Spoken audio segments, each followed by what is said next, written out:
to you all. Thanks for joining in. आप लोग सब हमारे साथ आज जुड़े हैं, इसलिए हम आपका धन्यवाद करते हैं।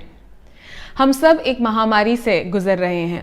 हमारे आसपास में हम पीड़ा और दर्द को देखते हैं और हम सब एक साथ इसमें शामिल हैं।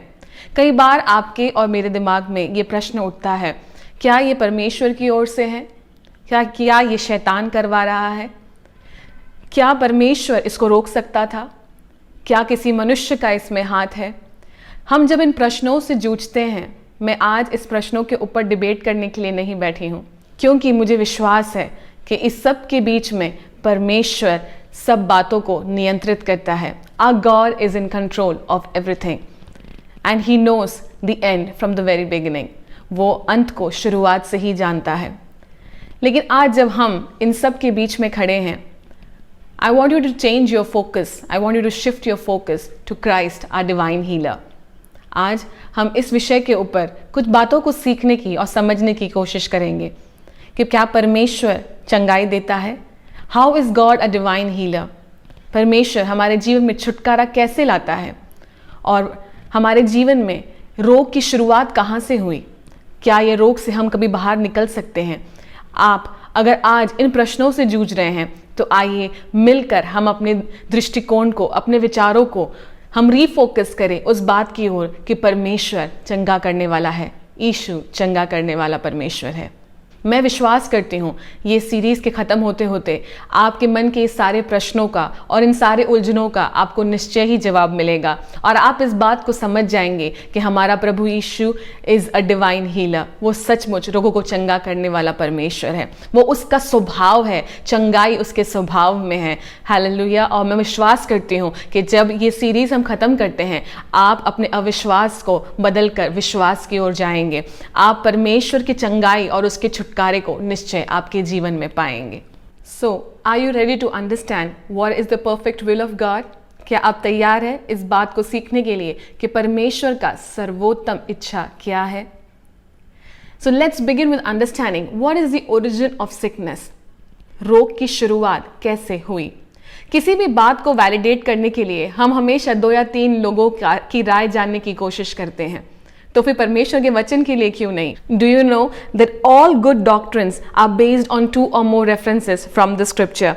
So let's start by digging into these references to find out the origin of sickness and disease in this world. Sickness is a reality in this world today.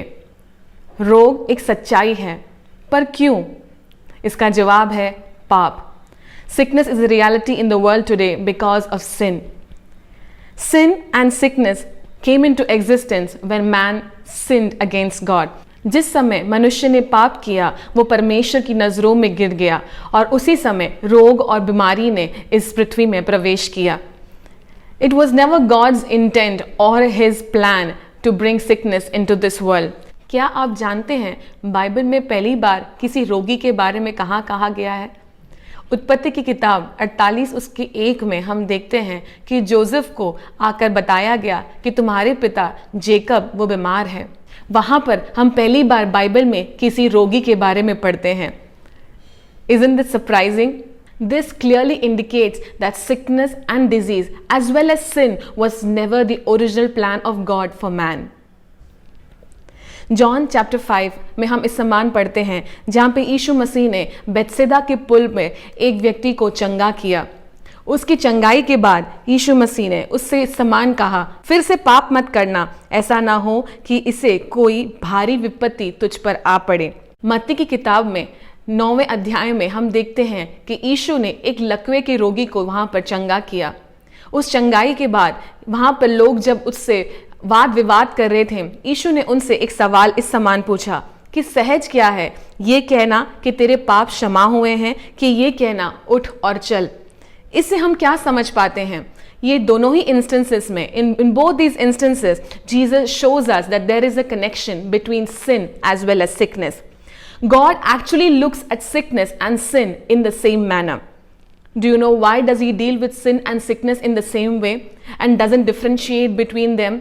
It's because the author of sin and the author of sickness is the same. पाप का रचयिता और पाप का जनक दोनों एक ही है। वो कौन है? वो शैतान है। He is Satan. अब जब इस बात को समझ चुके हैं कि रोग की उत्पत्ति, the beginning of sickness was from sin. So let's understand Satan as the author of sickness. हम जानने की कोशिश करते हैं कि शैतान किस समान रोग का जनक है. कई बार हम जब यीशु की सेवकाई में देखते हैं, यीशु मसीह ने स्वयं ही रोग को दुष्ट आत्मा की प्रवृत्ति के साथ तुलना की है. हम इसको पढ़ेंगे लूका 3:11 में. वहां पर यीशु मसीह कहते हैं कि दुर्बल करने वाली दुष्ट आत्मा ने इसको घेरे रखा है. मरकुस 9:25 में यीशु इस समान कहता है, तू गूंगी और बहरी आत्मा है. लूका 9:42 में भी यीशु इस समान कहता है कि इसके अंदर अशुद्ध आत्मा है. तो इससे हम क्या समझ पाते हैं? We can understand that Jesus identifies evil spirit as the author of sickness. ये दुष्ट आत्मा ही है जो हमारे जीवन के अंदर रोग को लेकर आती है. अब ये दुष्ट आत्मा का पिता कौन है? ये दुष्ट आत्मा का पिता तो स्वयं शैतान है. Satan is the father of evil spirit, and Satan uses these evil spirits and these demonic forces in order to bring sickness and disease into our lives. प्रेरितों के काम 10 में हम देखते हैं जब पतरस अपनी सेवकाई कर रहा था, उस समय उसने यीशु मसीह की कुछ सेवकाई के बारे में वहां पर बात की है. वो कह रहा है that Jesus went around doing good and healing all who were oppressed with the evil. यीशु मसीह ने उन लोगों को चंगा किया जो शैतान के द्वारा दबाए हुए थे, सताए हुए थे. सताए हुओं का मतलब क्या है, या दबाए हुओं का मतलब क्या है? What is the meaning of being oppressed?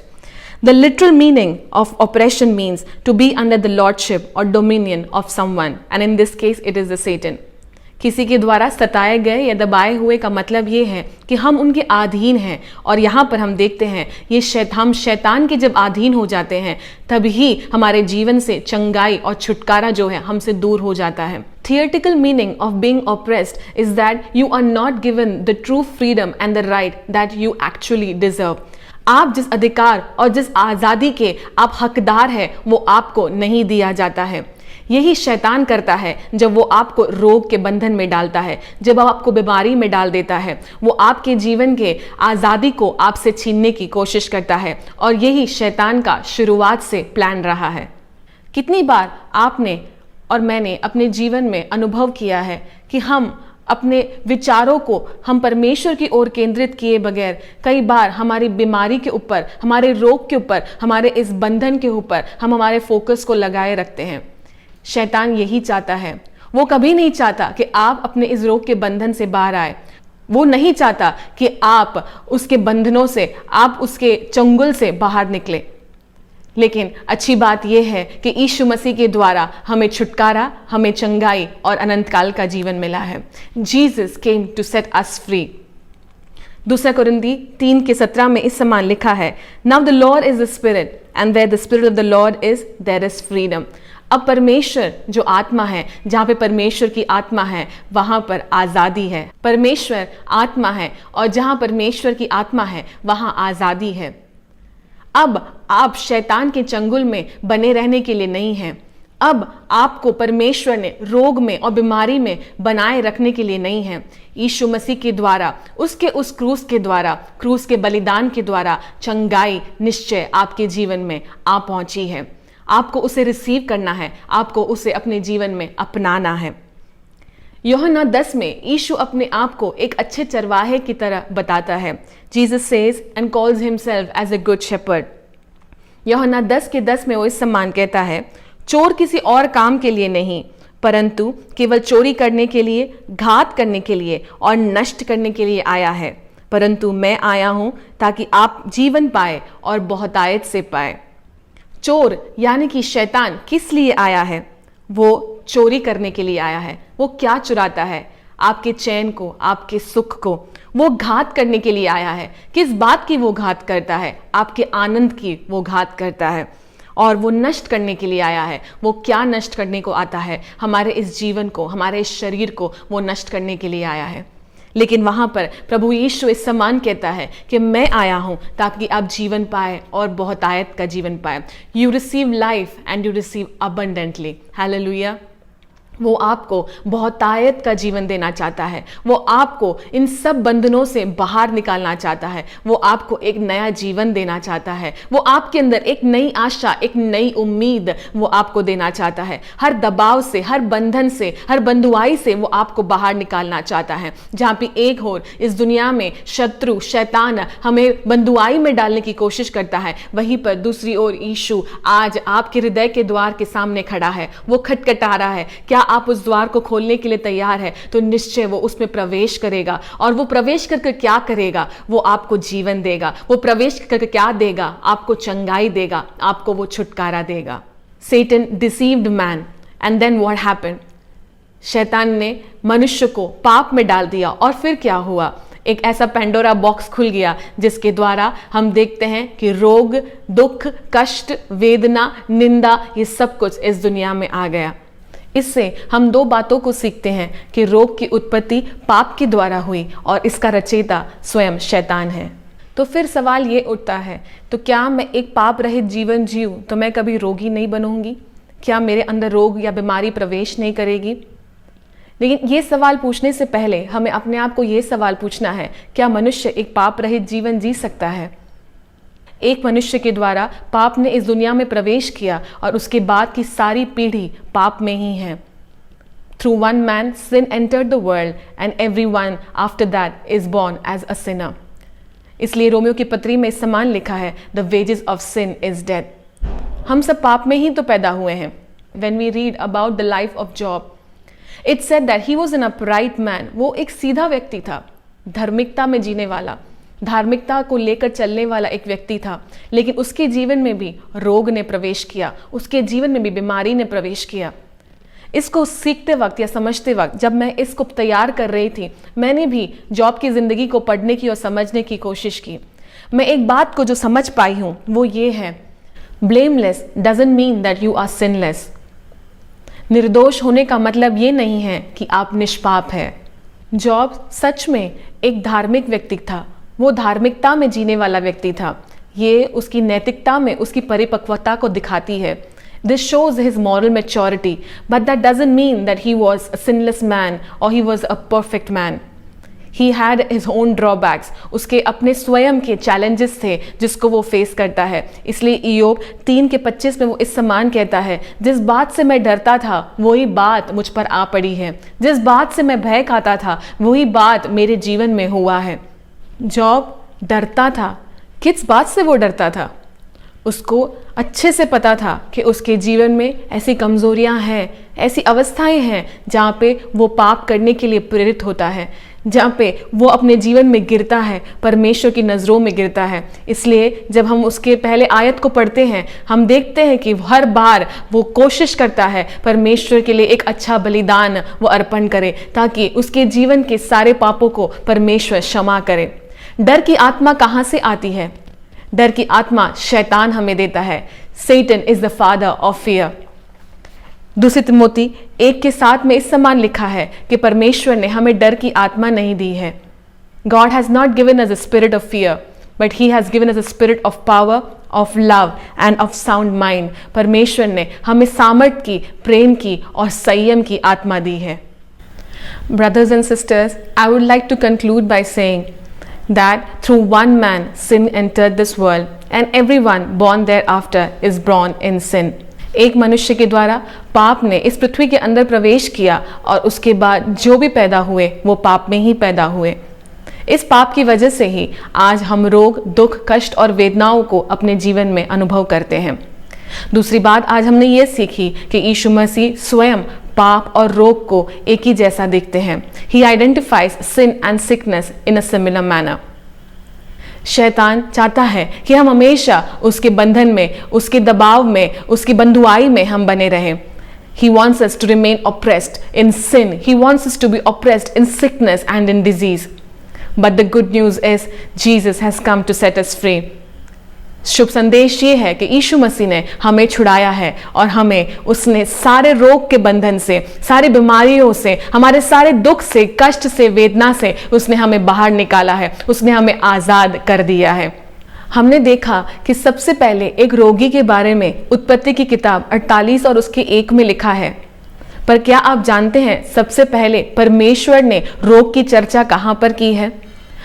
परमेश्वर स्वयं ने जब मोसेस को वो अपनी आज्ञाएं दे रहा था, उस समय सबसे पहली बार उसने रोग की चर्चा की है। निर्गमन की किताब 23:25 में वहां पर परमेश्वर मोसेस को इस समान वायदा देता है कि मैं तुम्हारे बीच से हर रोग को दूर करूंगा। It accompanies a promise. God's word accompanies a promise. परमेश्वर के शब्द के साथ उसका वायदा भी जुड़ा हुआ है। परमेश्वर ने मोसेस से और उसकी प्रजा से, इज़राइल की प्रजा से समान कहा कि मेरे बच्चे अगर मेरी आज्ञाओं को मानते हैं, मेरे लिए जीते हैं, मुझ में बने रहते हैं, उनके बीच में आने वाले हर रोग को, हर बीमारी को, हर कष्ट को मैं निश्चय ही दूर करूंगा। Our God is a promise keeper. वो वायदों को पूरा करने वाला परमेश्वर है। परमेश्वर का व्यक्तित्व है वायदों को पूरा करना। It is the very nature of God. अब जब हम सीख चुके हैं कि रोग की उत्पत्ति कहाँ से हुई है और किस समान शैतान ही उसका रचयिता है, हमारे मन में एक सवाल जरूर उठता होगा, क्या परमेश्वर रोगों को चंगा करता है? क्या वो सबको चंगा करता है कि कुछ लोगों को चंगा करता है? स्वयं परमेश्वर प्रभु यीशु रोगी के बारे में या रोग की चंगाई के बारे में क्या कहता है? इन सारे सवालों का जवाब के साथ मैं दोबारा आपके बीच में लौटूंगी। मुझसे दोबारा मिलिए अगले बुधवार। तब तक के लिए परमेश्वर आप सबको आशीषित करें। आइए अपनी आंखों को हम बंद करें और एक प्रार्थना करें। पिता परमेश्वर, आज के इस वचन के लिए हम तेरा धन्यवाद, हम तेरी स्तुति, हम तेरी आराधना करते हैं।